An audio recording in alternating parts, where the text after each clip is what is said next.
今宵の朝は昼安穏、船に乗りに宿る録音にすれば分けゆく水しぶき、ほら山々が動いた。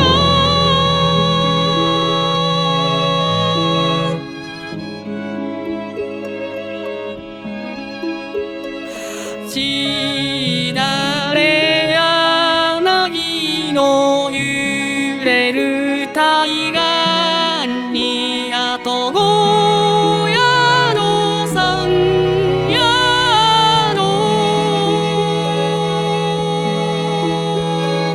線路に7ピクルス払って大河を渡り終える。